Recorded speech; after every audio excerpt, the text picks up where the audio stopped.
சென்னை கிழக்கு மாவட்ட திராவிட முன்னேற்ற கழகத்தின் சார்பில்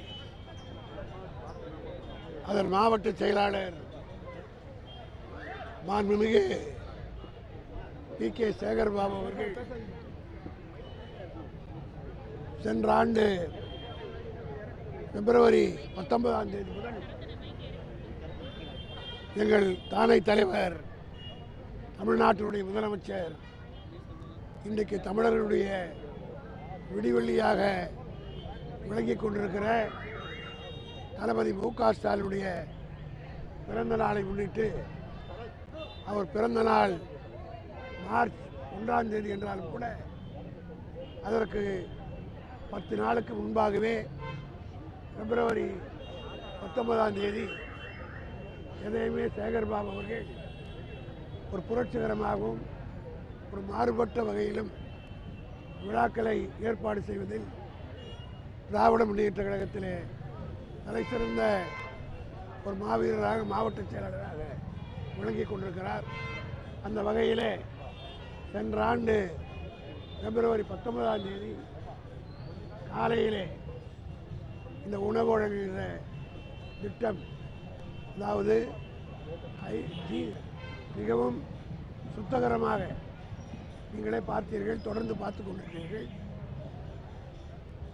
5 ஸ்டார் ஹோட்டலில் இருப்பதைப் போல காலை உணவு திட்டத்தில் இட்லி, வடை, பொங்கல், இடியாப்பம், இனிப்பு ஆகிய அறுசுவையோடு கடந்த மாதம் வந்த ஆண்டு பிப்ரவரி 19ஆம் தேதி எங்கள் தானை தலைவர் தளபதி அவருடைய துணைவியார் வணக்கத்திற்குரிய சகோதரி துர்கா அம்மையார் அவர்களால் கொளத்தூரிலே இந்த திட்டத்தை நம்முடைய சேகர்பாபு துவக்கினார்.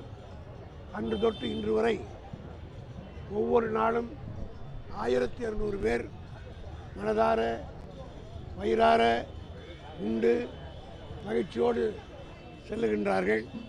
அதனுடைய 350வது நிகழ்வாக இன்றைக்கு என்னை அழைத்து வழங்க செய்திருக்கிறார்.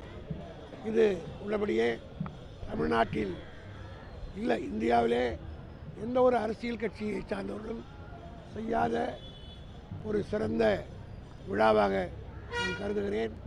ஆக இந்த 350 நாட்களில் ஏறத்தாழ 4 லட்சத்துக்கு மேற்பட்டவர்கள் இந்த உணவை அருந்திருக்கிறார்கள் கிழக்கு மாவட்டத்தில் என்கிற போது உள்ளபடியே அவரை தலைமை கழகத்தின் சார்பாக நான் பாராட்டுகிறேன்.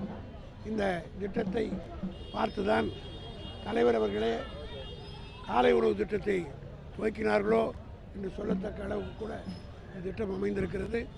ஆகவே இது போன்ற நிகழ்ச்சிகள் தொடர்ந்து கிழக்கு மாவட்டத்தின் சார்பில் நடந்ததுடைய விளைவு 6 தொகுதிகளிலும் நடைபெற இருக்கிற 2026 தேர்தலில் மகத்தான வெற்றியை திராவிட முன்னேற்ற கழகம் பெறப்போகிறது உறுதி என்பதை இதன் மூலம் தெரிவித்தார். என்டிஏ கூட்டணியில் தொகுதி பங்கீடு, கூட்டணி பேச்சுவார்த்தை எல்லாத்தையும் நாங்கள் ஃபைனல் பண்ணிட்டோம். ஆனால் ஆளுங்கட்சியான திமுக இதுவரைக்குமே கூட்டணி பேச்சுவார்த்தை தொடங்கலை. கூட்டணி கட்சிகளுக்குள்ளேயே சலசலப்பு இருக்குன்னு என்டிஏ தரப்பில் விமர்சனம் பண்ணுறாங்க. அதாவது அரசியல் வரலாறு புரியாதவர்கள் பேசுகிறார். 1967 அண்ணா காலம் தொட்டு கூட்டணியை எப்படி அமைப்பது, கூட்டணியோடு எவ்வாறு பேச்சுவார்த்தை நடத்துவது என்கிற எங்களுக்குன்னு ஒரு பாரம்பரியம் இருக்குது. அந்த வகையிலே தான் 67 அண்ணா கடைபிடித்த வந்த வழியை 71 கலைஞர் கடைபிடித்தார். அதனைத் தொடர்ந்து 2004 தேர்தல், தொடர்ந்து எல்லா தேர்தலும் சரி, தலைவர் தளபதி அவர்கள் 2019 நடைபெறுகிற தேர்தலை அவருடைய தலைமையில் திமுக சந்திக்கிறது. அண்ணா கலைஞர் காட்டிய வழியில் அதே வகையிலே தான் இன்றைக்கும் எங்களுடைய தேர்தல் பணி அமைந்து கொண்டிருக்கிறது. நேற்றைக்கு கூட தலைவர் அறிவித்திருக்கிறார். இன்னும் நாங்கள் எதையுமே முறையாக செய்வோம். கூட்டணிக்கு பேசுவதற்கு ஒரு குழு அமைப்போம். இது ஜனநாயக இயக்கம். அந்த குழுவினுடைய அறிக்கையின் அடிப்படையில் தான் ஒப்பந்தங்கள் ஏற்படும். ஆகவே இன்னும் 2 நாளில் அறிவிப்பதாக நேற்றைக்கு தலைவர் சொல்லியிருக்கிறார். ஆகவே நீங்களெல்லாம் அவங்கெல்லாம் அவசர கோலத்தில் வந்தவங்க, அவங்கவுங்க இஷ்டத்துக்கு சொல்லுவாங்க. ஆனால் நாங்கள் slow and steady wins the race என்று சொல்வார்களே, அதே போல் முறையாக ஒவ்வொரு படியும் அளந்து எடுத்து வைத்து வெற்றிக்கான இலக்கத்தை அடைவோம்.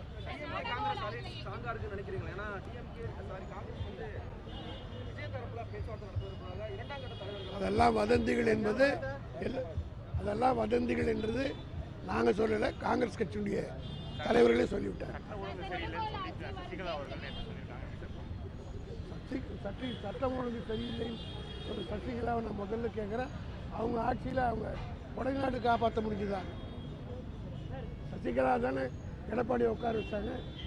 அந்த அம்மையாருடைய ஆட்சியில் ஜெயலலிதாவுடைய அந்த அம்மா வாழ்ந்த கடைசி காலத்தில் உடம்பு முடியாமல் அங்கே கொடைநாட்டில் உட்காந்துக்கிட்டு தான் கவர்மெண்ட்டே நடத்தினாங்க. காலையில் ஐஏஎஸ் ஆஃபீஸர்லாம் ஃப்ளைட்டில் கோயம்புத்தூரில் இறங்கி கொடைநாடுக்கு போவாங்க, ஈவினிங் ஃப்ளைட்டில் திரும்பி வருவாங்க. கொடைநாட்டில் இருந்தால் கடைசி காலத்தில் அம்மையார் அவர்கள் ஆட்சியாக நடத்தினார். அந்த வீட்டை கூட காப்பாற்றுவதற்கு யோகியதை இல்லாதவர்கள் எங்களை பற்றி குறை சொல்வது எந்த வகையில் நியாயம் என்பதை ஆனால் அந்த பெண்களுக்கு முக்கியத்துவம் ரொம்ப நேரம் கேட்டு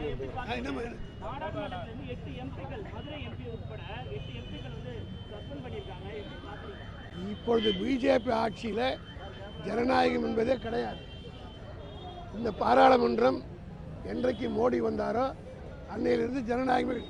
ஒரு துணை சபாநாயகரே இல்லாமல் 2019 இன்றைக்கி இப்போ 2026 7 வருஷமாக அரசியல் சட்டத்தில் சபாநாயகர் துணை சபாநாயகர் 2 பதவி இருக்குது. அந்த துணை சபாநாயகர் பதவிக்கு 2019 இதுவரெல்லாம் தேர்தலே வைக்காத ஒரு ஜனநாயக படுகொலை செய்கிற ஒரு ஆட்சி தான் மோடி ஆட்சி. காரணம் என்னென்னா, அந்த துணைத் தலைவர் பதவியை எதிர்க்கட்சிக்கு தரணும். அது ஒரு கன்வென்ஷனாக வச்சுருந்தாங்க. அந்த கன்வென்ஷனை கடைபிடிக்காமல் ஜனநாயகத்துக்கே எதிர்ப்பாக இன்றைக்கு மோடி செயல்படுகிறார். ஆக அவங்க அதுக்கு அடிமைகள் இருக்கிறாங்க. அந்த அடிமைகளை வைத்துக்கொண்டு நடத்துகிறார்கள். அவங்க மைனாரிட்டி ஆட்சி, இன்றைக்கு மைனாரிட்டி தான் பிஜேபி. ஆகவே அந்த ஜனநாயக படுகொலைக்கெல்லாம் மிக விரைவில் முடிவு வரும். பொம்பளை பிள்ளைகளுக்கு ஒரு வாய்ப்பு கொடுனா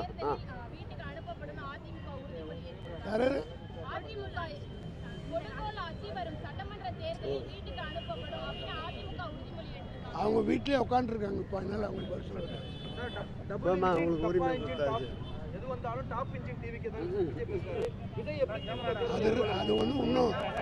அது இன்னும் அசம்பிள் ஆகாத இன்ஜின்.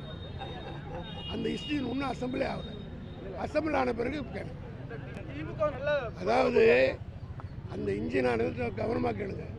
இன்னும் அந்த இன்ஜின் இன்னும் ஃபார்ம் பண்ணவே இல்லை, அசம்பிளே ஆகலை.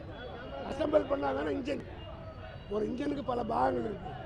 அதெல்லாம் அசம்பிள் ஆனால் தான் முழு இன்ஜின். ஆக அசம்பிள் ஆகாத இன்ஜினுக்கெல்லாம் பதில் சொல்ல முடியாது.